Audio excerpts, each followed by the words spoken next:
Hi, everybody, hello. So today, as I was scrolling through YouTube, I came across one person whose channel I follow and who I quite like. I really like her content. I noticed that she's doing like incredibly well at the moment. Like her videos are getting like crazy amount of views and kind of makes you go, whoa, that's impressive. That's awesome. And I felt this jealousy come up. Oh God, her channel is really doing well. Like, I would love that for myself. I would love it so much. And that did not sit right with me. Although, of course, that would still be nice. It didn't sit right with me that I was thinking and feeling that way. So I understood in that moment that what's happening is that my ego is coming up.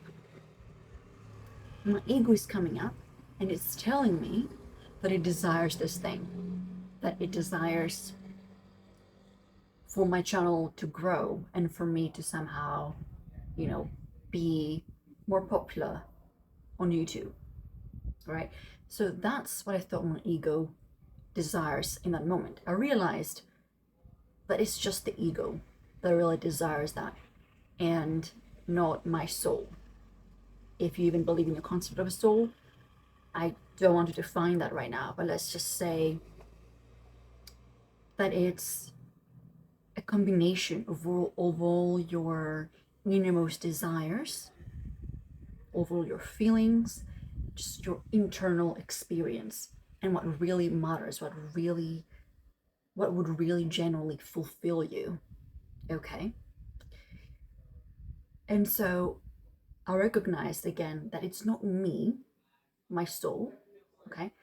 My ego is part of me, of course, but it's not my soul that wants this thing, which is, let's just say, my higher self. So I wrote down these notes so I don't mess this up. I want to say exactly what it is I wrote so that it makes sense and it really clicks, because the way I wrote everything down made everything click, and I'm not good at remembering things that I read out. I don't like doing that. It doesn't feel natural to me. Okay, so I wrote down, you see someone with great success and you think to yourself, I want this too. But do you really? No. You think you do because your ego desires it. But does your soul desire it? It does not. What your soul desires is growth, expansion, and to grow specifically into the person that you're destined to be, to make use of your full potential. So essentially, your soul will only ever feel satisfied if you are where you are meant to be. Okay? And where you're meant to be might be somewhere that your ego doesn't like.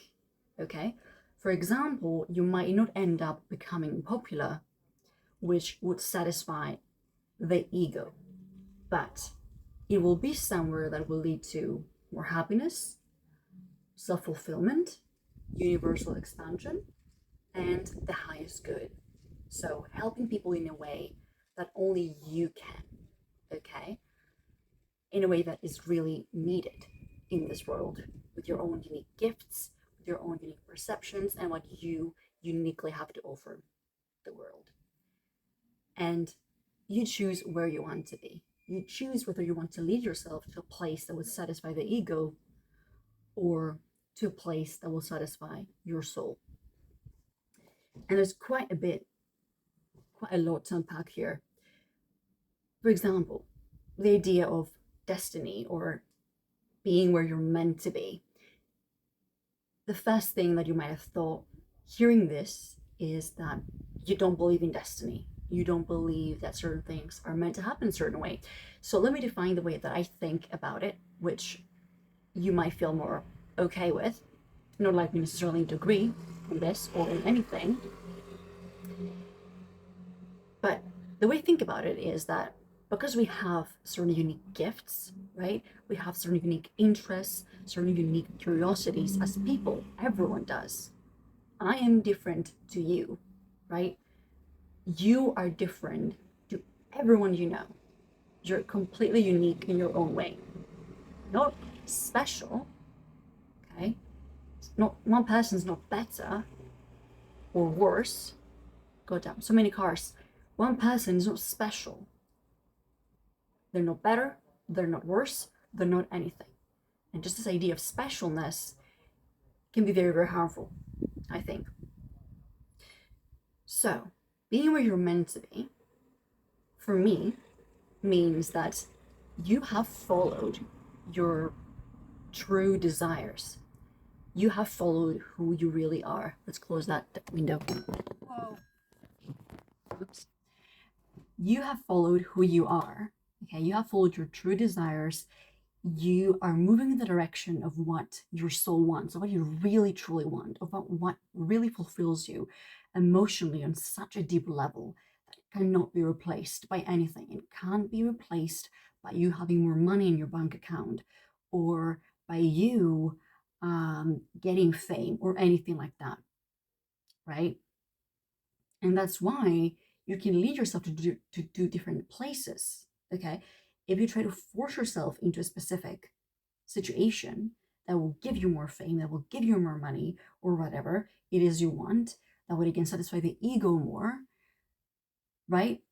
If you make certain decisions that will lead you there, and that's why it's important to choose, and that's why the idea of destiny, I see it as something that you can choose. You can choose to step into your destiny. And I like to see it in a way that there are two kind of destinies.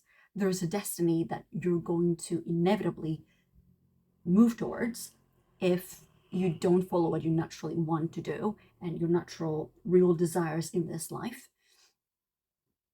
And you just become lazy, you don't do anything, you don't believe in your potential, you just sit around. That is your destiny, is to continue going down this very ugly rabbit hole of you not achieving what you want and of you not expanding. Whereas there is the other destiny that you get to choose as well. You get to choose either one, where you are moving into your potential and you're growing into the person you're meant to become because of all your innate talents, innate abilities, innate perceptions, curiosities that you yourself have, that the unique combination of nobody ever in this existence can replace. Okay? And there are quite a lot of things here, right, that I mentioned.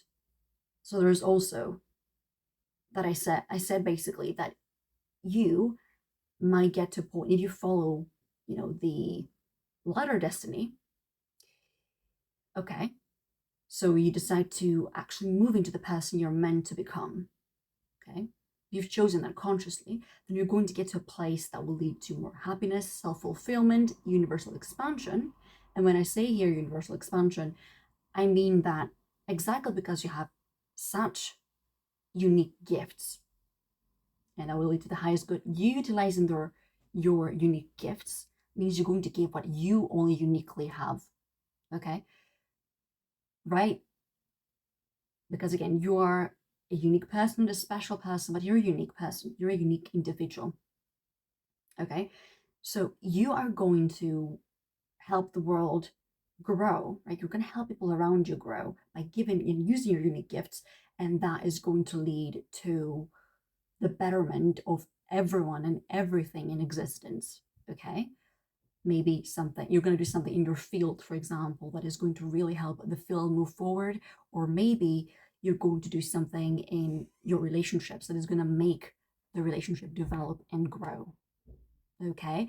And that is going to lead to that person growing more into the person they are meant to be, and it will lead to different kind of expansion for them, and you're basically expanding everything in existence. Okay? So that's the idea. So with all this, one very important action step is for you to remember to always distinguish between what your ego desires and what your soul desires, and to go into the things that your soul desires. So by distinguishing the two, anytime you see desire come up, something that you don't really really need. Like, of course, if you need like money, like you need money, right? It's not your ego that desires it, is your physical body. It's going to, I don't know, disintegrate and you're gonna die or whatever if you don't feed yourself or if you don't get a place for you to live in and you just live in the streets, right? Things like that. That's different. It's different. That's a real genuine need for you to find a job, to get a place to put food in your mouth, of course. But what your ego desires is just something that it doesn't really need. It's just like an extra thing.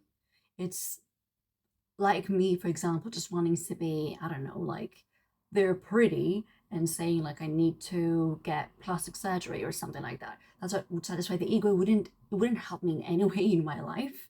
I mean, it might help me, I don't know, get more matches on Tinder or something, which I don't even use.